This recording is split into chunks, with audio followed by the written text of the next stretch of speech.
வணக்கம். நான் உங்களோட ஃபிசிக்ஸ் டீச்சர். 8ஆம் வகுப்பு இயற்பியல் பாடப்பகுதியில் மின்னியல் பாடம் பார்க்க போகிறோம். அதாவது மின்னியல் அப்படின்னா எலக்ட்ரிசிட்டி அப்படின்னு நம்ம சொல்லுவோம் இல்லையா, அதுதான்.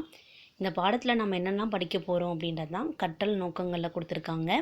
இப்பாடத்தினை கற்ற பின் மாணவர்கள் பெறும் திறன்களாவன. இந்த பாடத்தில் நம்ம என்னென்ன தெரிஞ்சுக்க போகிறோம்னு பார்த்தோம் அப்படின்னா, மின் துகள்களின் அடிப்படை பண்புகளை பற்றி அறிந்து கொள்ளுதல். மின் துகள்கள்னால் என்ன அப்படின்றத பார்த்தோம்னா நமக்கு தெரிஞ்சது தான். எலக்ட்ரான், புரோட்டான், நியூட்ரான் தான் நம்ம மின் துகள்கள் நம்ம சொல்லுவோம். அதனுடைய அடிப்படை பண்புகளை பற்றி நம்ம தெரிஞ்சுக்க போகிறோம். இரு பொருட்களுக்கு இடையே மின் துகள்கள் இடம் மாறுவதை விளக்குதல்.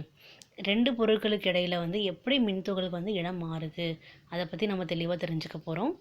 நிலை மின்காட்டி செயல்படும் முறையினை புரிந்து கொள்ளுதல். நிலை மின்காட்டி அப்படின்றது பார்த்தோம் அப்படின்னா மின்துகள்கள் என்ன அளவில் இருக்குது அது செயல்படும் முறையை நாம் தெரிஞ்சுக்க போகிறோம். மின்னோட்டத்தின் விளைவுகளை அறிந்து கொள்ளுதல். மின்னோட்டத்தினால் ஏற்படக்கூடிய விளைவுகள்லாம் என்னென்ன அதை பற்றி நம்ம தெரிஞ்சுக்க போகிறோம். பல வகை மின் சுற்றுகளை உருவாக்குதல். அதாவது மின் சுற்று அப்படின்றது பார்த்தோம் அப்படின்னா நீங்கள் 7ஆம் வகுப்புலேயே படிச்சிருக்கீங்க. மின்விளக்கு, மின் இணைப்பு கம்பி, மின்கலம் இது எல்லாமே இணைக்கப்பட்ட ஒரு தொடர்ச்சியான சுற்றுக்கு பேர் தான் மின் சுற்றுன்னு நம்ம சொன்னோம் இல்லையா. அந்த மாதிரி பல வகையான மின் சுற்றுகள் உருவாக்குதல் பற்றி நம்ம தெரிஞ்சுக்க போகிறோம். மின்சாரத்தின் பயன்பாடுகளை வரிசைப்படுத்துதல். மின்சாரத்தினுடைய பயன்பாடுகளை பற்றி நம்ம தெரிஞ்சுக்க போகிறோம். ஓகேவா, பாடப்பகுதிக்கு போகலாமா? அறிமுகம் கொடுத்துருக்காங்க. அன்றாட வாழ்வில் நாம் பயன்படுத்தும் அனைத்து பொருட்களும் தனிமங்களால் கட்டமைக்கப்பட்டுள்ளன. ஆமாம் இல்லையா, நம்மளை சுற்றி இருக்கக்கூடிய எல்லா பொருட்களுமே பார்த்தோம்னா தனிமங்களால் கட்டமைக்கப்பட்டுள்ளன அப்படின்னு நம்ம சொல்கிறோம். சரியா, நீங்கள் கெமிஸ்ட்ரியில் படிச்சிருந்துருப்பீங்க. ஒவ்வொரு தனிமமும் அணுக்களால் ஆனது. அப்போ ஒவ்வொரு தனிமமுமே அணுக்களால் ஆக்கப்பட்டது அப்படின்னு நம்ம சொல்கிறோம். அணுக்களே ஒரு தனிமத்தின் மிக சிறிய அலகு ஆகும். ஆமாவா, அலை பண்ணிக்கோங்க. அணுக்களே ஒரு தனிமத்தின் மிக சிறிய அலகு அப்படின்னு நம்ம சொல்கிறோம். சரியா, அணுவை அதனை விட சிறிய கூறுகளாக பிரிக்க இயலாது என அறிவியல் அறிஞர் ஜான் டால்டன் கருதினார். அணுவை அதை விட சிறியதாக பிரிக்க முடியாது அப்படின்னு சொல்லிட்டு ஜான் டால்டன் சொல்கிறாங்க. ஆனால் ரூதர்ஃபோர்ட் தங்க இலை சோதனைக்கு பின் அணுவில் புரோட்டான், எலக்ட்ரான் மற்றும் நியூட்ரான் என போன்ற மின்துகள்கள் இருப்பது கண்டுபிடிக்கப்பட்டது. இல்லை, அணுவை பிரிக்க முடியும். அதில் பார்த்தோம்னா புரோட்டான், எலக்ட்ரான் மற்றும் நியூட்ரானு மின்துகள்கள் இருக்குது அப்படின்னு கண்டுபிடிக்கப்பட்டது. சரியா, பொருட்களில் உள்ள எலக்ட்ரான்களின் ஓட்டமே மின்னோட்டத்திற்கு காரணமாகிறது. அப்போ பொருள் இருக்குது, அதில் இருக்கக்கூடிய எலக்ட்ரான்கள்னால தான் மின்னோட்டத்திற்கு காரணம் அப்படின்னு சொல்கிறாங்க. சரியா, இந்த மின்னோட்டம் மின்னாற்றலை அல்லது மின்சாரத்தை உருவாக்குகிறது. சரியா, அப்போ அந்த எலக்ட்ரான்கள்னால தான் மின்னோட்டமே நம்மளுக்கு உருவாகுது அப்படின்னு நம்ம சொல்கிறோம். சரியா, மின்னாற்றலை நம்முடைய அன்றாட தேவைக்கு நாம் பயன்படுத்துகின்றோம். ஆமாவா, நம்ம வீட்டில் பயன்படுத்தக்கூடிய நிறைய சாதனங்களில் பார்த்தோம்னா மின்னாற்றல் தேவைப்படுது இல்லையா. நீங்கள் நினச்சி பாருங்கள், கரண்ட் இல்லாமல் நம்ம அதிகபட்சம் நம்மளோட இந்த நவீன வாழ்க்கை நம்மளால் வாழ முடியாதுன்றது உங்களுக்கே தெரியும். ஏன் அப்படின்னா மின் விளக்குகள், மின் விசிறிகள், மின் சலவை பெட்டி, சலவை இயந்திரம், குளிர்சாதன பெட்டி போன்ற உபகரணங்கள் மின் ஆற்றலில் செயல்படும் சாதனங்களுள் சில ஆகும். நம்ம பயன்படுத்தக்கூடிய எல்லா மின் சாதனங்களுமே இயங்கிறதுக்கு கரண்ட் ரொம்ப ரொம்ப அவசியம் இல்லையா. இந்த பாடத்தில் மின் துகள்கள் பற்றியும் அவை ஒரு பொருளிலிருந்து மற்றொரு பொருளுக்கு எவ்வாறு இடமாற்றம் அடைகின்றன என்பதை பற்றியும் கற்கிற இருக்கிறீர்கள் இல்லையா. அதை தான் நம்ம இந்த லெசனில் நம்ம கற்றுக்க போகிறோம். மேலும் மின் சுற்றுகள் மற்றும் மின்னோட்டத்தின் விளைவுகளை பற்றியும் கற்றுக்கொள்ள இருக்கிறீர்கள். சரியா, அதையும் நம்ம கற்றுக்க போகிறோம். ஓகேவா, அணு பற்றி கொடுத்துருக்காங்க. நீங்கள் கெமிஸ்ட்ரியிலேயே டீப்பாக படிச்சிருந்துருப்பீங்க. நல்லா கவனிச்சுக்கோங்க. இந்த படத்தை நல்லா கவனித்து பாருங்கள். உள்ளுக்குள்ளே இருக்கிறது பார்த்தோம்னா உட்கரு. அதில் பார்த்தோம் அப்படின்னா எலக்ட்ரான்கள், புரோட்டான்கள், நியூட்ரான்கள் மூணுமே பொதிஞ்சு இருக்குது இல்லையா. அதாவது எலக்ட்ரான்களும் நியூட்ரான்களும் ஒன்றோட ஒன்று பிணைந்து இருக்குது. எலக்ட்ரான் சுற்றி வந்துட்டுருக்கு இல்லையா. கொடுத்துருக்காங்க பாருங்கள். அணுவானது புரோட்டான், எலக்ட்ரான் மற்றும் நியூட்ரான் ஆகிய அணுக்கூறுகளால் ஆனது. புரோட்டான்களும் நியூட்ரான்களும் அணுவின் மையத்தில் உள்ள உட்கருவினுள் உள்ளன. அப்போ உட்கருவுக்குள்ள புரோட்டானும் நியூட்ரானும் இருக்குது அப்படின்னு நம்ம சொல்கிறோம். சரியா, எலக்ட்ரான்கள் உட்கருவினை சுற்றி பல்வேறு வட்டப்பாதையில் சுற்றி வருகின்றன. அப்போ எலக்ட்ரான் என்ன பண்ணும் அப்படின்னா உட்கருவை சுற்றி வந்துக்கிட்டு இருக்கு இல்லையா. ஒரு அணுவில் உள்ள எலக்ட்ரான்களின் எண்ணிக்கையும் புரோட்டான்களின் எண்ணிக்கையும் சமமாக இருக்கும். சரியா. அப்போ எவ்வளோ எலக்ட்ரான் இருக்கோ அதே அளவுக்கு தான் புரோட்டான் இருக்கும். எவ்வளோ புரோட்டான் இருக்கோ அதே அளவுக்கு தான் எலக்ட்ரான் வந்து இருக்கும். சரியா.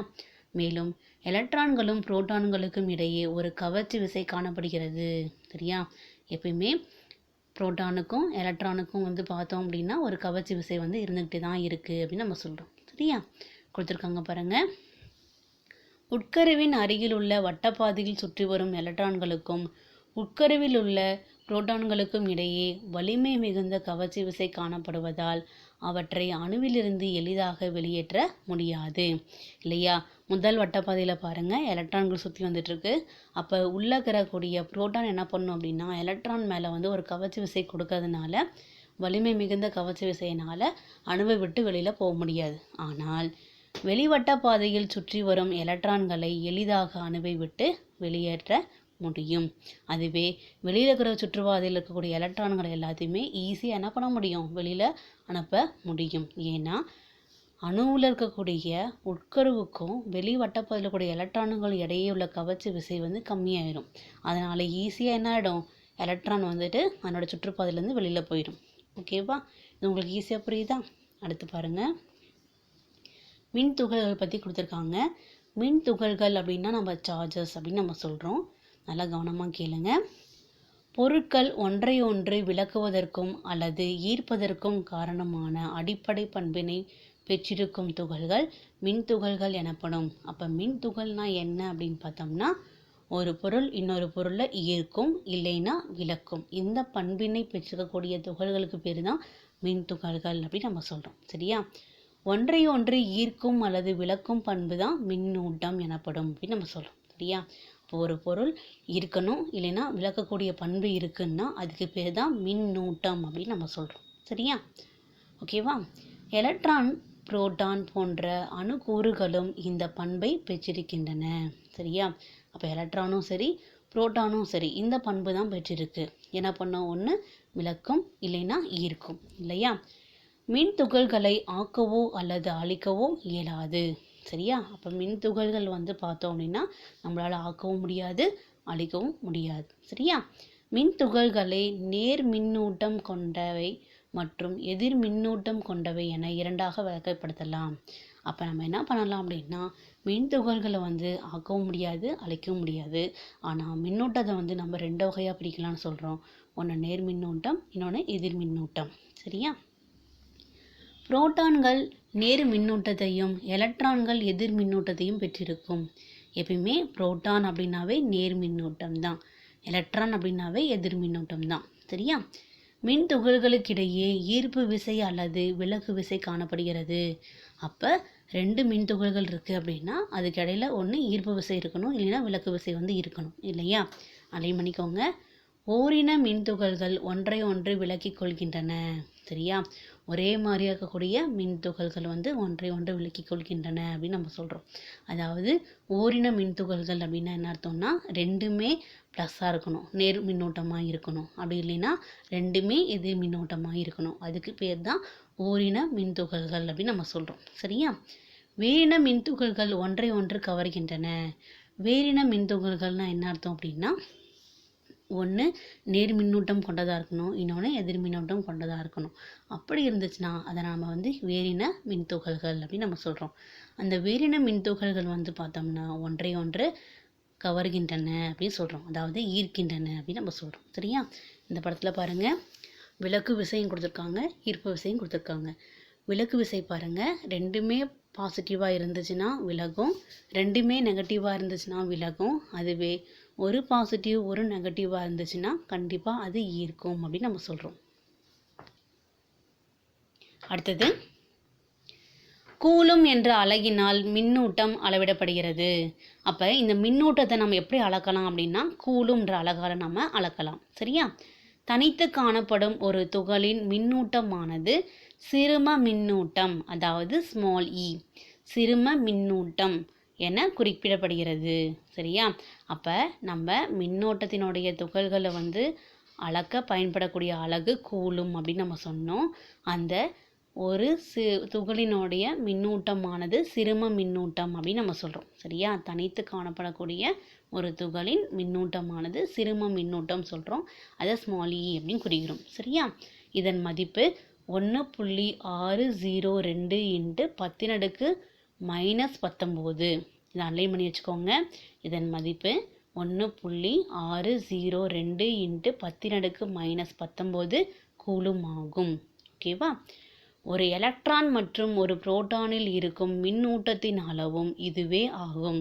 சரியா? அப்போ ஒரு புரோட்டானும் சரி ஒரு எலக்ட்ரானும் சரி அதில் இருக்கக்கூடிய மின்னோட்டத்தின் அளவு என்னவா தான் இருக்குன்றாங்க, 1.602 இன்ட்டு 10⁻⁻19 தான் இருக்கும் அப்படின்னு நம்ம சொல்கிறோம். சரியா? புரோட்டானின் மின்னூட்ட மதிப்பு நேர்குறியாகவும் எலக்ட்ரானின் மின்னூட்ட மதிப்பு எதிர்குறியாகவும் இருக்கும். அப்போ புரோட்டானா பாசிட்டிவ், எலக்ட்ரானா நெகட்டிவ். ஓகேவா? புரோட்டான்களின் எண்ணிக்கையும் எலக்ட்ரான்களின் எண்ணிக்கையும் சமமாக இருப்பதால் தான் ஒரு அணுவானது மின் நடுநிலைமையுடன் காணப்படுகிறது அப்படின்னு நம்ம சொல்கிறோம். சரியா? அப்போ ஒரு அணுவானது மின் நடுநிலை தன்மையுடையதுக்கு என்ன காரணம் அப்படின்னு பார்த்தோம்னா, புரோட்டானின் எண்ணிக்கையும் எலக்ட்ரான்களின் எண்ணிக்கையும் சமமாக இருக்கிறதுனால தான். ஓகேவா? இந்த பாடப்பகுதியில் நாம் அணுனா என்ன அப்படின்னு தெரிஞ்சுக்கிட்டோம். அணுவில் இருக்கக்கூடிய மின் துகள்கள் என்னென்னு தெரிஞ்சுக்கிட்டோம். அதாவது எலக்ட்ரான், புரோட்டான், நியூட்ரான் பற்றி நம்ம தெரிஞ்சுக்கிட்டோம் இல்லையா? மின் துகள்கள் பற்றி தெரிஞ்சுக்கிட்டோம் இல்லையா? அந்த மின் துகள்கள் பார்த்தோம் அப்படின்னா ஒரே மாதிரியாக இருந்துச்சுன்னா விளக்கக்கூடிய பண்பும், வேறின மின்னூட்டமாக இருந்துச்சுன்னா ஈர்க்கக்கூடிய பண்பும் இருக்கும் அப்படின்னு தெரிஞ்சுக்கிட்டோம். சரியா? அடுத்த பாடப்பகுதியில் பார்க்கலாம். நன்றி.